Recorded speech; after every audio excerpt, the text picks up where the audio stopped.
Hi friends, welcome to my channel. நம்ம இந்த வீடியோல எதை பத்தி பார்க்க போறோம்னா டெய்லி நம்ம லைஃப்ல அதிகமா யூஸ் பண்ற கொஞ்சம் क्वेश्चंसோ அதுக்கு நம்ம எப்படி எல்லாம் ஆன்சர் பண்ணலாம் அந்த ஆன்சர்ஸ் தான் நம்ம இந்த வீடியோல பார்க்க போறோம். ஓகே फ्रेंड्स, வீடியோக்குள்ள போறதுக்கு முன்னாடி நம்ம சேனலை ஃபர்ஸ்ட் டைம் பாக்குறீங்கன்னா சப்ஸ்கிரைப் பண்ணுங்க. இந்த வீடியோ உங்களுக்கு பிடிச்சிருந்தா லைக் பண்ணுங்க. ஓகே, இந்த வீடியோக்குள்ள போகலாம். ஓகே, ஃபர்ஸ்ட் क्वेश्चन பாருங்க. நீ எங்கே போனாய்? நம்ம கேட்போம்ல, நீ எங்க போன? நான் நேரமா வந்திருந்தேன். நீ எங்க போன அப்படின்னு கேட்போமா? அப்போ நீ எங்க போன அப்படின்னு கேக்குறதுக்கு இல்ல பாருங்க, நீ எங்கே போனாய், நீ எங்க போன, போறது என்னது மெயின் வெர்பு வந்திருக்கு. ஓகே, அப்ப நம்ம ஒரு क्वेश्चना கேட்கும் போது அந்த மெயின் வெர்பு வந்துச்சுன்னா நம்ம did, do, does அதை யூஸ் பண்ணுவோம் தானே. அப்போ இங்க என்ன இருக்கு? போனாய், பாஸ்ட் பத்தி क्वेश्चन கேக்குறோம். அப்ப பாஸ்ட் பத்தி क्वेश्चन கேக்கும்போது do, does யூஸ் பண்ணுவோமா இல்ல did யூஸ் பண்ணுவோமா? did தான் யூஸ் பண்ணுவோம் தானே. பாஸ்ட் பத்தி நம்ம ஒன்னு क्वेश्चन கேக்குறோம், அதுல மெயின் வெர்ப் இருக்கு அப்படின்னா நம்ம did யூஸ் பண்ணி क्वेश्चन கேட்கலாம். ஓகே, அப்போ இல்ல ஃபர்ஸ்ட் என்ன எழுதணும்? did தான் எழுதணும். ஆனா இங்க என்ன வந்திருக்குன்னு பாருங்க, நீ எங்கே போனாய். WH क्वेश्चन வந்திருக்கு. எங்கே, எங்கேனா where. அப்போ WH क्वेश्चन வந்தா அதுதான் ஃபர்ஸ்ட் எழுதணும். ஓகே, அப்போ where, அடுத்துதான் என்ன எழுதணும்? did. ஓகே, where did, அடுத்து என்ன எழுதணும்? சப்ஜெக்ட். நீ எங்கே போனாய். ஓகே, அப்போ நீனா என்னது? you. அடுத்து என்ன? மெயின் வெர்ப் எழுதணும். மெயின் வெர்ப் என்னது? போனாய். போறதுக்கு இங்கிலீஷ்ல என்னது? go. go அப்படியே எழுதிடலாம். ஆனா நம்ம பாஸ்ட் பத்தி பேசும்போது இங்க வெண்ட் தான் வரும் அப்படின்னு இல்ல. ஓகே, இல்ல டிட் தான், இல்ல go தான் வரும். ஏன்னா இல்ல டிட் வந்திருக்கு. ஓகே, டிட் வந்துச்சுன்னா நம்ம இப்போ பாஸ்ட் பத்தி தான் பேசுறோம். பாஸ்ட் பத்தி பேசும்போது அந்த இடத்துல டிட் வந்துச்சு அப்படின்னா இங்க வெர்ப் பிரசன்ட் ஃபார்ம்ல தான் இருக்கும். ஓகே, அப்போ where did you go, நீ எங்கே போனாய். ஓகே, அடுத்து பாருங்க, அதுக்கு பதில் நான் கடைக்கு போனேன். ஓகே, நான் கடைக்கு போனேன், நான் காலேஜ் போயிருந்தேன் அப்படி எல்லாம் சொல்லுவோம்ல, காலேஜுக்கு போனேன். அடுத்து நான் வேலைக்கு போனேன், இப்படி எல்லாம் நம்ம சொல்லுவோம். அப்போ நான் கடைக்கு போனேன் அப்படின்னா இது எப்படி சொல்லலாம்? ஃபர்ஸ்ட் என்ன எழுதணும்? சப்ஜெக்ட் நான், ஐ. அடுத்து கடைக்கு போனேன், மெயின் வெர்ப் வந்துருக்கு. அந்த மெயின் வெர்ப் அடுத்து எழுதணும். ஓகே, போனேன், போறதுக்கு இங்கிலீஷ்ல go. கோட பாஸ்ட் பெஞ்ச். இதுல நம்ம அந்த பாஸ்ட்ல தான் எழுதணும். இங்க டிட் வந்திருக்கு, சோ இங்க நம்ம பாஸ்ட்ல எழுதக்கூடாது வெர்ப. அப்போ ஐ வென்ட், நான் போனேன். எங்கே? கடைக்கு. அப்போ அந்த இக்கு அப்படின்னு வந்திருக்குல்ல, அதுக்கு நம்ம டு போடுறோம். ஏன்னா இங்க ஒரு மூவ்மெண்ட் இருக்கு. ஓகே, அப்போ மூவ்மெண்ட் இருக்குன்னா டு போடுறோம். அதுக்கு அடுத்து the shop, கடைக்கு, கடைக்கு shop. Okay, I went to the shop. அடுத்து பாருங்க, நீ என்ன வாங்கினாய். நம்ம கடைக்கு போறோம்னா அங்க ஏதாவது திங்ஸ் வாங்கணும். அப்ப நீ என்ன வாங்கின அப்படின்னு கேட்போம். அப்ப நீ என்ன வாங்கினாய். அப்ப என்ன மெயின் வெர்ப் இருக்கு, வாங்கினாய். வாங்குறது என்னது? ஒரு செயல் தான். ஓகே, மெயின் வெர்ப் வந்திருக்கு. அப்போ என்ன யூஸ் பண்ணணும்? do, did, does. அல்ல do, does எங்க யூஸ் பண்ணணும்? பிரசன்ட்ல யூஸ் பண்ணணும். இங்க வாங்குகிறாய் அப்படின்னா நம்மால என்னது? do இல்லனா does யூஸ் பண்ணுவோம். இங்க நான் வாங்கினாய் அப்படின்னா பாஸ்ட், பாஸ்ட்லயே முடிஞ்ச விஷயம். அப்ப இங்க என்ன யூஸ் பண்ணுவோம்? did யூஸ் பண்ணுவோம். அடுத்து ஒண்ணு பாருங்க, நீ என்ன, WH क्वेश्चन வந்திருக்கு. என்ன, what. அப்ப அததான் ஃபர்ஸ்ட் எழுதணும். Okay, what. அடுத்துதான் என்ன எழுதணும்? did. அடுத்து என்ன எழுதணும்? Subject. Neena you. Okay, what did you. அடுத்து என்ன வாங்கினாய். வாங்குறதுக்கு இங்கிலீஷ்ல buy. buy அப்படியே எழுதணும். ஓகே, இங்க did வந்திருக்கு, அதனால bought எழுதக்கூடாது, buy தான் எழுதணும். அடுத்து நான் ஒரு சட்டை வாங்கினேன். நம்ம சொல்லுவோம்ல, நம்ம என்ன வாங்கினோமோ அது சொல்லுவோம். நான் ஒரு ஷர்ட் வாங்கினேன் அப்படின்னு சொல்றேன். அது எப்படி எழுதலாம்? நான் அப்படின்னா ஃபர்ஸ்ட் சப்ஜெக்ட் ஐ. அடுத்து என்ன? ஒரு சட்டை வாங்கினேன். லாஸ்ட் ஒன் பாருங்க, வெர்ப் வந்திருக்கு, மெயின் வெர்ப். அப்ப வாங்குறதுக்கு இங்கிலீஷ்ல என்னது? பை. அப்போ வாங்கினேன் அப்படின்னா பையோட பாஸ்ட், பாஸ்ட் ஃபார்ம்ல இருக்கு. அப்போ பாட், ஐ பாட். அடுத்து என்ன வாங்கினேன்? ஒரு சட்டை. அப்ப a shirt. Okay, I bought a shirt. நான் ஒரு சட்டை வாங்கினேன். அடுத்து நெக்ஸ்ட் क्वेश्चन பாருங்க. நீ இதை எப்போது வாங்கினாய்? நம்ம கேட்போம்ல, ஏதாவது ஒண்ணு நம்ம டிஃபரெண்டா வாங்கி வச்சோம்னா அப்ப யாராவது வரும்போது கேட்பாங்க, நீ இது எப்போ வாங்கின அப்படின்னு கேட்பாங்க. அடுத்து நம்ம ஒரு Dress, அழகான Dress போட்டிருக்கோம்னா நீ இந்த Dress எப்போ எடுத்த அப்படின்னு கேட்போம். அத நீ இதை எப்போது வாங்கினாய், நீ இதை எப்போ வாங்கின அப்படின்னு கேட்கறதுக்கு எப்படி கேட்கலாம்? நீ இதை எப்போது வாங்கினாய். வாங்குறது என்னது? மெயின் verb இருக்கு. அப்ப நம்ம do, did, does யூஸ் பண்ணி क्वेश्चन கேட்கணும். அப்ப இங்க பாருங்க, வாங்கினாய் அது வந்து என்னது? பாஸ்ட்ல இருக்கு. ஓகே, அப்ப பாஸ்ட்ல क्वेश्चन கேட்கணும்னா did யூஸ் பண்ணணும். அல்ல ஃபர்ஸ்ட் என்ன வரும் பாருங்க, நீ இதை எப்போது, என்ன WH क्वेश्चन இருக்கு. அப்போ அததான் ஃபர்ஸ்ட் எழுதணும். அப்ப எப்போது அப்படின்னா when. Okay, when. அடுத்து என்ன வரும்? வாங்கினாய் அது பாஸ்ட்ல இருக்கு. அப்ப நம்ம இல்ல did போடணும். Okay, when, did. அடுத்து subject, Neena you. when did you. அடுத்து என்ன? மெயின் verb போடணும். வாங்கினாய், வாங்குறதுக்கு இங்கிலீஷ்ல buy. பாஸ்ட் போடக்கூடாது, பிரசன்ட் தான் போடணும். buy. ஓகே, அடுத்து என்ன? இதை, இதைனா this. இந்த இதை, இந்த, இது அப்படி எல்லாம் சொல்லுவோம்ல, அதுக்கு நம்ம this தான் யூஸ் பண்ணுவோம். அப்போ when did you buy this? இதை நீ எப்போ வாங்கின? அடுத்து பாருங்க, நான் இது நேற்று வாங்கினேன் அப்படின்னு சொல்றோம். இல்ல நான் லாஸ்ட் வீக் வாங்கினேன், இல்ல முந்தா நேற்று வாங்கினேன் அப்படின்னு சொல்லுவோம். அப்படின்னா இது எப்படி? நான் இதை நேற்று வாங்கினேன்னு எழுதிருக்கு. அப்ப இது எப்படி சொல்லலாம்? ஃபர்ஸ்ட் என்ன? சப்ஜெக்ட் அல்ல I. அடுத்து இதை நேற்று வாங்கினேன், மெயின் verb. அதுக்கு வாங்குறதுக்கு இங்கிலீஷ்ல buy. அப்ப இல்ல என்ன எழுதணும்? வாங்கினேன் பாஸ்ட். அப்போ bought. I bought, நான் வாங்கினேன். எதை? இதை அப்படின்னா this. நேற்று, முந்தா நேற்று, லாஸ்ட் வீக் அப்படிலாம் நம்ம சொல்லுவோம்ல, அது எல்லாமே லாஸ்ட் தான் வரும். அப்ப நேற்று அப்படின்னா yesterday.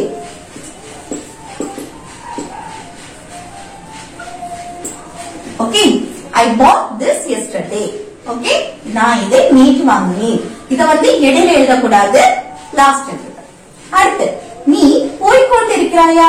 நம்ம கேட்போம்ல, நீ போயிட்டா இருக்க, நீ போயிட்டு இருக்கியா அப்படின்னு கேட்போம். இல்ல நீ போயிட்டு இருக்கியா, நீ போயிட்டா இருக்க அப்படின்னு கேட்போம். அப்போ நீ போய்கொண்டு இருக்கிறாயா, நீ போயிட்டு இருக்கியா, நீ போய்கொண்டு இருக்கிறாயா, இது எல்லாமே ஒண்ணுதான். ஓகே, அப்ப இல்ல பாருங்க, நீ போய்கொண்டு இருக்கிறாயா இது என்ன டென்ஸ்ல இருக்கு? Present continuous tense. ஒரு விஷயம் இப்போ கண்டினியூஸா நடந்துட்டே இருக்கு. அத சொல்லும் போது நீ போயிட்டு இருக்கியா, போய்கொண்டு இருக்கியா, இது எல்லாமே என்னது? ஒரு விஷயம் இப்போ கண்டினியூஸா நடக்கு அப்படின்னா அது என்னது? Present continuous tense. ஓகே, இந்த பிரசன்ட் கண்டினியூஸ் டென்ஸ்ல நம்ம क्वेश्चन கேக்குறோம் அப்படின்னா அந்த be verb யூஸ் பண்ணி தான் क्वेश्चन கேட்போம். ஒரு விஷயம் இப்போ கண்டினியூஸா நடந்துட்டே இருக்கு அப்படின்னா அந்த விஷயத்தை நம்ம கேட்கும் போது என்னது? be verb யூஸ் பண்ணி தான் क्वेश्चन கேட்போம். be verbனா auxiliary verb. அதாவது am, is, are, was, were. Okay, will be.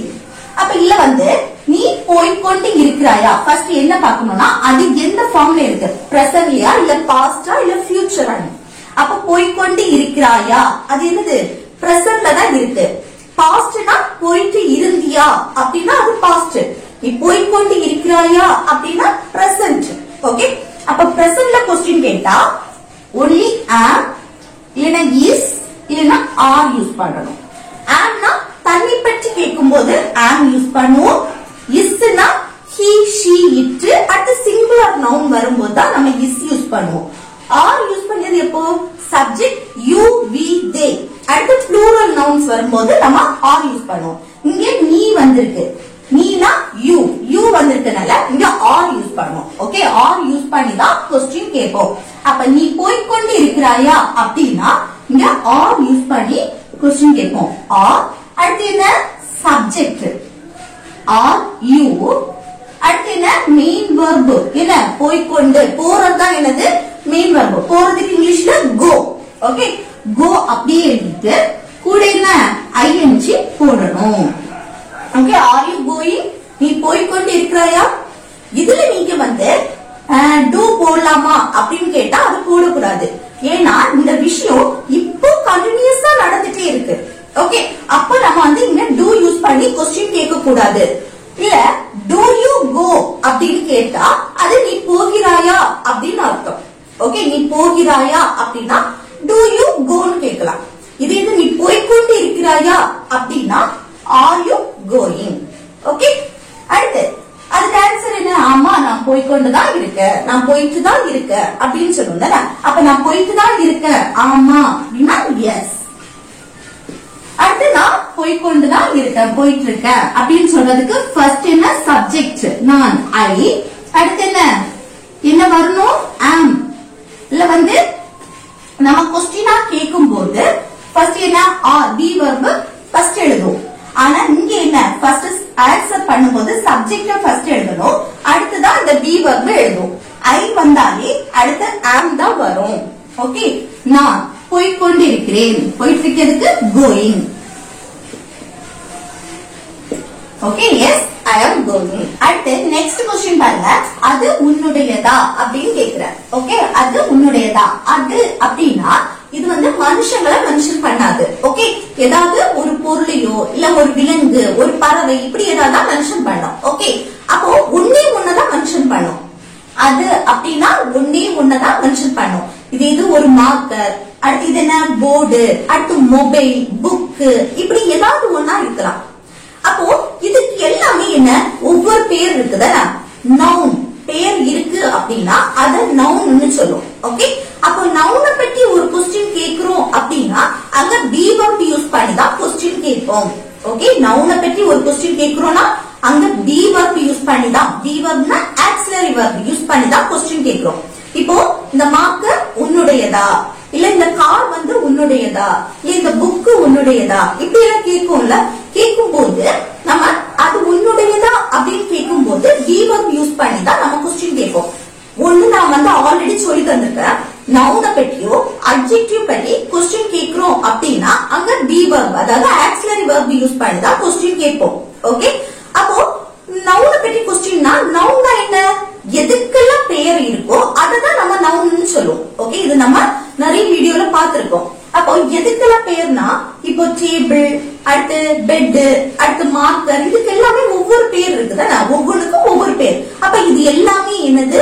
நவுன்னு சொல்லுவோம். அப்ப அந்த நவுன் அது அப்படின்னா இப்படி ஏதாவது ஒன்ன காட்டிதான் நம்ம அது உன்னுடையதான் கேட்போம். ஏதாவது ஒரு பொருளோ இல்ல ஏதாவது ஒரு விலங்கு, ஒரு பறவை, இப்படி ஏதாவது கேட்கும் போது அது உன்னுடையதா கேட்கும் போது அங்க என்ன யூஸ் பண்ணணும்? பி வெர்ப் யூஸ் பண்ணி தான் கொஸ்டின் கேட்போம். ஓகே, அப்போ எதையாவது ஒன்ன காட்டி நம்ம கேக்குறோம், அது பிரசன்ட்ல கேக்குறோம். பிரசன்ட்லனா என்னது? பிரசன்ட்க்கு am, is, are, இந்த மூணுல ஒன்னு வரும். அப்போ அது அப்படின்னா இஸ் யூஸ் பண்ணி தான் கேட்போம். ஓகே, அது அப்படின்னா ஒன்னே ஒன்னதான் மென்ஷன் பண்ணும். ஓகே, ஏதாவது ஒரு இப்ப மார்க்கர் எடுத்தோம்னா ஒரே ஒரு மார்க்கரை தான் மென்ஷன் பண்ணும். இப்படி ஒன்னே ஒன்ன மென்ஷன் பண்ணி நம்ம கேக்குறோம் அப்படின்னா அங்க அது, அதுல என்ன யூஸ் பண்ணணும்? இஸ் தான் யூஸ் பண்ணணும். ஓகே, இஸ் யூஸ் பண்ணி தான் கொஸ்டின் கேக்குறோம். இஸ், அப்புறம் அது, அதுனா இட், இல்லைன்னா தட்னு சொல்லலாம். ஓகே, தட்னாலும் அதுன்னு தான் அர்த்தம். அது, அந்த, அதை அப்படியெல்லாம் சொல்லும் போது தட். ஓகே, அப்போ இஸ் இட் உன்னுடையதா? ஒரு பொருள் நமக்கு சொந்தமானது அப்படின்னு கேக்குறதுக்கு உன்னுடையதான் கேக்குறது யாஸ். ஓகே, யாஸ். உன்னுடைய அப்படின்னு சொல்லும் போது யா. ஓகே, உன்னுடையதா அப்படின்னு கேட்கும்போது யாஸ். உன்னுடையது அப்படின்னு சொல்ற நேரம் யாஸ். ஓகே, அப்போ இஸ் இட் யாஸ்? அது உன்னுடையதா? ஆமா, அது என்னுடையது அப்படின்னா ஆமா, எஸ். அடுத்து அது என்னுடையது அப்படின்னா இட்ஸ் மைன். ஓகே, என்னுடையது அப்படின்னு சொல்லும்போது மைன். ஓகே, நீ போடக்கூடாது, என்னுடையது அப்படின்னா மைன் தான் வரும். அடுத்த क्वेश्चन பாருங்க. நீ எப்போது செல்வாய்? நம்ம சொல்லுவோம்ல, நீ எப்போ போற அப்படின்னு கேட்போமா? நீ எப்போ போற, நீ எப்போ போகிறாய், நீ எப்போது செல்வாய் அப்படியெல்லாம் கேட்கும்போது எல்லாமே ஒண்ணுதான். ஓகே, இது என்னது? ஃபியூச்சரை பத்தி நம்ம क्वेश्चन கேட்கிறோம். நீ எப்போ போகிறாய், நீ எப்போ போற, இப்படி எல்லாம். அப்ப நீ எப்போ போற அப்படின்னா அது ஃபியூச்சரை பத்தி क्वेश्चन கேட்கிறோம். அப்ப ஃபியூச்சரை பத்தி क्वेश्चन கேட்கும்போது அங்க will யூஸ் பண்ணணும்.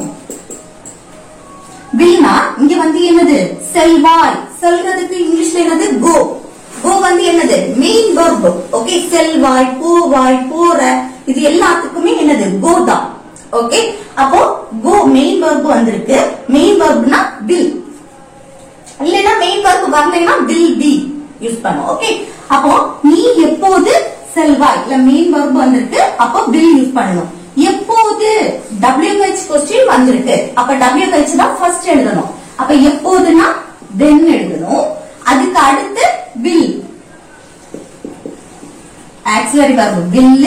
அடுத்ததா என்னது சப்ஜெக்ட் நீ, அதுக்கு you. அடுத்து என்ன மெயின் verb செல்வாய், சொல்றதுக்கு இங்கிலீஷ்ல go. ஃபியூச்சர்ல நம்ம பேசினாலும் மெயின் verb எப்பவுமே பிரசன்ட் ஃபார்ம்ல தான் இருக்கும். Okay, when will you go, நீ எப்போது போவாய், இல்ல நீ எப்போது போற அப்படின்னு கேக்குறது. நீ எப்போது செல்வாய், எல்லாமே ஒண்ணுதான். நான் ஞாயிற்றுக்கிழமை செல்வேன், இல்ல நம்ம சொல்லுவோம்ல நான் ஞாயிற்றுக்கிழமை போவேன். நீ எப்போ போற, நான் ஞாயிற்றுக்கிழமை போவேன். அப்போ நான் ஞாயிற்றுக்கிழமை போவேன் அப்படின்னு சொல்றதுக்கு நான் ஐ, அடுத்து என்ன இனிதான் அந்த செயல் நடக்குது. ஓகே, ஃபியூச்சர்ல நடக்குது. அப்ப இனிமேல் தான் அந்த செயல் நடக்குதுன்னா அதுக்கு will யூஸ் பண்ணணும். will. அடுத்துதான் என்னது மெயின் verb போடணும். போறதுக்கு இங்கிலீஷ்ல என்னது go. ஓகே, அடுத்து என்னைக்கு ஞாயிற்றுக்கிழமை, அப்போ சண்டே. இதுக்கு இடையில ஒரு preposition வரும். அது என்ன, இதுக்கு இடையில on, on தான் வரும். ஏன்னா சண்டே அப்படின்னா ஒரு நாளை நம்ம மென்ஷன் பண்ணுவோம். இப்படி ஒரு நாளை மென்ஷன் பண்ணி பேசுறோம் அப்படின்னா அங்க on யூஸ் பண்ணுவோம். ஓகே, இப்போ சண்டே அப்படின்னா ஒரு நாள் ஃபுல்லாவே நம்ம சண்டேன்னு தான் சொல்லுவோம். இப்படி சண்டே, மண்டே, டியூஸ்டே, வெனஸ்டே இப்படி சொல்லுவோம்ல, இது எல்லாமே என்னது ஒவ்வொரு நாளையும் மென்ஷன் பண்றது. ஒரு நாள் ஃபுல்லா சண்டே தான், ஒரு நாள் ஃபுல்லா மண்டே, இப்படி ஒரு நாளை மென்ஷன் பண்ணி பேசுறோம் அப்படின்னா அங்க நம்ம on யூஸ் பண்ணுவோம். இது மே 23ஆம் தேதி, இல்ல ஜூலை 22ஆம் தேதி இப்படி நம்ம சொல்லுவோம்ல, அந்த 22ஆம் தேதினா அது ஒரு நாள் ஃபுல்லாவே 22ன்னு தான் சொல்லுவோம். அப்ப ஜூலை 22 அப்படின்னு சொல்லும்போது அதுக்கு முன்னாடி on யூஸ் பண்ணணும். ஓகே, அப்போ I will go on Sunday, நான் வந்து ஞாயிற்றுக்கிழமை போவேன். ஓகே, நெக்ஸ்ட் क्वेश्चन பாருங்க. நீ என்ன செய்து கொண்டிருக்கிறாய், நம்ம கேட்போம்ல நீ என்ன செஞ்சிட்டு இருக்க, நீ என்ன பண்ணிட்டு இருக்க அப்படின்னா இப்போ இந்த நிமிஷம் நம்ம என்ன பண்றோமோ அது. நான் இங்கிலீஷ்ல கிளாஸ் எடுத்துட்டு இருக்கேன். ஓகே, அது நான் வந்து இப்ப பண்ணக்கூடிய விஷயம். இது நான் சமைச்சிட்டு இருக்கேன், நான் படிச்சிட்டு இருக்கேன், நான் எழுதிட்டு இருக்கேன், இது எல்லாமே நம்ம இப்ப பண்ணக்கூடிய விஷயங்கள் தானே. அப்போ நீ என்ன செய்துட்டு இருக்க அப்படின்னா இப்போ நம்ம என்ன பண்றோமோ அந்த விஷயத்த சொல்றது. ஓகே, அப்போ இது எப்படி கேட்கலாம், நீ என்ன செய்து கொண்டிருக்கிறாய், இது வந்து என்னது பிரசன்ட் கண்டினியூஸ் டென்ஸ்ல இருக்கு. நீ என்ன செஞ்சிட்டு இருக்க அப்படின்னா ஓகே பிரசன்ட் கண்டினியூஸ் டென்ஸ் அப்படின்னா என்ன அப்படின்னா ஃபர்ஸ்ட் என்ன எழுதணும், என்னன்னா வாட். அடுத்து என்ன எழுதணும், பிரசன்ட் கண்டினியூஸ் டென்ஸ். சோ என்ன எழுதணும், be verb வரணும். be verbனா am, is, are. அது என்ன செய்து கொண்டிருக்கிறாய்னு பிரசன்ட்ல क्वेश्चन கேக்குறோம். பிரசன்ட்லனா am, is, are தான் வரும். இல்ல நீ வந்திருக்கு, நீனா you, youனா இங்க என்ன வரும், are தான் வரும். what are, அடுத்து என்ன subject, Neena you, what are you. அடுத்து என்ன செய்து கொண்டிருக்கிறாய், செய்யறதுக்கு இங்கிலீஷ்ல do. ஓகே, கூட என்ன வரும் ing, ஏன்னா இது continuous form. Okay, what are you doing, நீ என்ன செய்து கொண்டிருக்கிறாய். ஒன்னு கவனிக்கணும், இங்க are யூஸ் பண்ணோம்னா இந்த be verb யூஸ் பண்ணுவோம்ல, இங்க be verb யூஸ் பண்ணா கண்டிப்பா மெயின் verb கூட ing வரும். மெயின் verb இருந்தா அங்க ing வரும். ஓகே, அடுத்து பாருங்க, நான் படித்துக் கொண்டிருக்கிறேன், அதுக்கு ஆன்சர் என்ன, நான் படிச்சிட்டு இருக்கேன். அது எப்படி எழுதலாம், நான் I. அடுத்து படித்துக் கொண்டிருக்கிறேன், இது என்ன பிரசன்ட் கண்டினியூஸ் ஃபார்ம்ல இருக்கு. அப்போ பிரசன்ட் கண்டினியூஸ்னா இங்க என்ன I வந்திருக்கு, அடுத்து என்ன வரும் am. Okay, is, so, or எதுவுமே வராது, I வந்தா am தான் வரும். இது நான் படித்துக் கொண்டிருந்தேன் பாஸ்ட்ல நம்ம சொல்லும் போது இங்க I வந்தா was வரும். ஓகே, இது பிரசன்ட்ல இருக்கு, சோ I வந்திருக்கனால am வரும். I am படித்துக் கொண்டிருக்கிறேன், studying. ஓகே, மெயின் verb கூட ing வரும். studying, I am studying, நான் படித்துக் கொண்டிருக்கிறேன். அடுத்து நெக்ஸ்ட் क्वेश्चन பாருங்க, நீ என்ன செய்கிறாய்? நீ என்ன செஞ்சிட்டு இருக்க? அடுத்து நீ என்ன செய்கிறாய்னு கேக்குறேன். இங்க பாருங்க, இது வந்து கண்டினியூஸ் ஃபார்ம்ல இருக்கு, இது வந்து என்ன சிம்பிள் பிரசன்ட்ல இருக்கு. ஓகே, நீ என்ன செய்கிறாய், இதுல என்ன மெயின் வெர்பும் இருக்கு. அப்ப மெயின் வெர்பு வந்துச்சுனாலே நம்ம என்ன யூஸ் பண்ணுவோம்? do, did, does. அல்ல செய்கிறாய் பிரசன்ட்ல क्वेश्चन கேக்குறோம், அப்போ do இல்லனா does யூஸ் பண்ணுவோம். ஃபர்ஸ்ட் WH வந்திருக்கு, क्वेश्चन வந்திருக்கு, அப்போ ஃபர்ஸ்ட் என்ன what எழுதுறோம், what. அடுத்து என்ன எழுதணும்? do இல்லனா does வரும். அதுல சப்ஜெக்ட் நீ வந்திருக்கு, நீனா என்னது you வந்திருக்கனால do தான் வரும். இதுல அவன் என்ன செய்கிறான் அப்படின்னு கேட்கும்போது அவன் அப்படின்னா he வரும், he வந்துனா does வரும். அவள் என்ன செய்கிறாள் அப்படின்னா அவள் she வரும், she வந்தனால இங்க does தான் வரும். ஓகே, நீ வந்திருக்கனால இங்க do வந்திருக்கு. what do, அடுத்து என்ன சப்ஜெக்ட் அப்படியே எழுதுறோம் you. அடுத்து செய்கிறாய் அப்படின்னா செய்யறதுக்கு இங்கிலீஷ்ல do. what do you do? Okay, இந்த ரெண்டுமே என்ன டிஃபரன்ஸ்னு நான் சொல்லி தரேன், ஃபர்ஸ்ட் இத கம்ப்ளீட் பண்றேன். ஓகே, அடுத்து பாருங்க, நான் ஆசிரியராக இருக்கிறேன். ஓகே, நான் ஆசிரியராக இருக்கேன். அதுல ஃபர்ஸ்ட் நான்னா ஐ, அடுத்து என்ன ஆசிரியராக இருக்கேன், தன்னுடைய பொசிஷனை சொல்றது. அப்போ தன்னுடைய பொசிஷனை சொல்லும் போது அங்க என்ன பி வெர்ப் யூஸ் பண்ணணும், ஐக்கு அடுத்து am வரும். ஓகே, இங்க நான் ஆசிரியராக இருந்தேன் அப்படின்னா ஐ was வரும். இருக்கிறேன் இப்ப பிரசன்ட்ல அந்த விஷயம் நடந்துட்டே தான் இருக்கு, இருக்கிறேன் பிரசன்ட்ல சொல்றதுனால ஐக்கு அப்புறம் am தான் வரும். I am. அடுத்து என்ன a teacher. ஓகே, நான் ஆசிரியராக இருக்கிறேன், I am a teacher. இப்போ இந்த ரெண்டுக்கும் என்ன டிஃபரன்ஸ்னா, நீ என்ன செய்து கொண்டிருக்கிறாய், நீ என்ன செய்கிறாய். what are you doing, what do you do. இப்போ இது what are you doing அப்படின்னா நாம இப்போ என்ன பண்ணிட்டு இருக்கோமோ அத சொல்றது. ஓகே, நான் வந்து இப்போ கிளாஸ் எடுத்துட்டு இருக்கேன், இல்ல நான் வந்து எழுதிட்டு இருக்கேன், படிச்சிட்டு இருக்கேன், இப்படி நம்ம இப்போ பண்ணக்கூடிய விஷயத்த சொல்றது. ஆனா what do you do அப்படின்னா நம்மளோட பொசிஷன் சொல்றது. ஓகே, நம்மளோட வேலை. இப்ப நான் என்னவா இருக்கிறேன் அப்படின்னு what do you do நல்லா ஞாபகம் வச்சுக்கோங்க.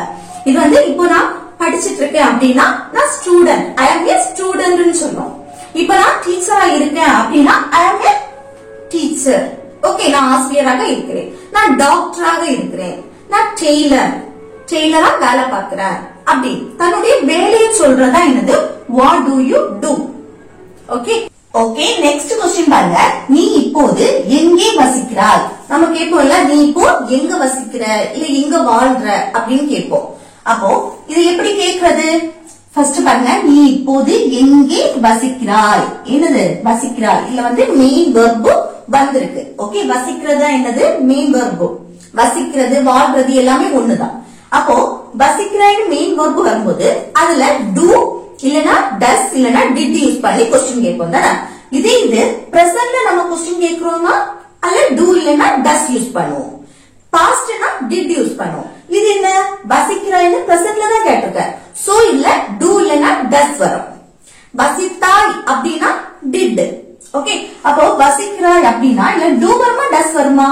சப்ஜெக்ட்ட பார்க்கணும், சப்ஜெக்ட் என்ன நீ வந்திருக்கனால இல்ல do தான் வரும். ஓகே, அத நல்லா ஞாபகம் வச்சுக்கோங்க. அடுத்து பாருங்க, இல்ல WH क्वेश्चन இருக்கு, நீ இப்போது எங்கே வசிக்கிறாய். ஓகே, எங்கே வசிக்கிறாய், எங்கேனா WH क्वेश्चन, எங்கேனா where. அடுத்து என்ன do. ஓகே, நல்லா ஞாபகம் வச்சுக்கோங்க, where அடுத்து do. அடுத்து சப்ஜெக்ட் you. அடுத்து மெயின் வெர்ப் வசிக்கிறாய் வாழ்றாய் எல்லாமே ஒண்ணுதான், அதுக்கு live. ஓகே, அடுத்து இப்போது now. Okay, where do you live now, நீ இப்போது எங்கே வசிக்கிறாய். அதுக்கு ஆன்சர், நான் மும்பையில் வசிக்கிறேன். ஓகே, நான் மும்பையில வசிக்கிறேன் அப்படின்னு சொல்றேன். அப்போ ஃபர்ஸ்ட் என்ன வரும்? Subject I. அடுத்து மெயின் வெர்ப் வசிக்கிறேன், அது என்ன live. அடுத்து எங்க மும்பையில் இல்லன்னு வந்திருக்குல்ல, இப்போ வந்து பாருங்க இல்லன்னு வந்தாலே இன் யூஸ் பண்ணணும் கிடையாது, இப்போ நம்ம வந்து ஒரு பெரிய சிட்டியை நம்ம சொல்றோம், மென்ஷன் பண்றோம். சிட்டி, அதே போல வில்லேஜ், அடுத்து ஸ்டேட், கண்ட்ரி, இப்படி எல்லாம் சொல்லும் போது அதுக்கு முன்னாடி இன் தான் யூஸ் பண்ணுவோம். ஓகே, அப்போ மும்பையில் அப்படின்னு சொல்லும்போது in Mumbai. Okay, I live in Mumbai. அடுத்து இது சென்னைனா I live in Chennai. Okay, அப்போ அந்த மும்பை, சென்னை சிட்டிக்கு முன்னாடி நம்ம இன் யூஸ் பண்ணுவோம். அதே போல ஸ்டேட்டுக்கு முன்னாடி நம்ம இன் யூஸ் பண்ணுவோம். கண்ட்ரிக்கு முன்னாடி இன் யூஸ் பண்ணுவோம். ஓகே ஓகே ஃப்ரெண்ட்ஸ், இந்த வீடியோ உங்களுக்கு யூஸ்ஃபுல்லா இருந்திருக்கும்னு நினைக்கிறேன். யூஸ்ஃபுல்லா இருந்துச்சுன்னா லைக் பண்ணுங்க, உங்க ஃப்ரெண்ட்ஸுக்கு ஷேர் பண்ணிக்கோங்க. ஓகே, நெக்ஸ்ட் வீடியோல பார்க்கலாம். தேங்க்ஸ் ஃபார் வாட்சிங்.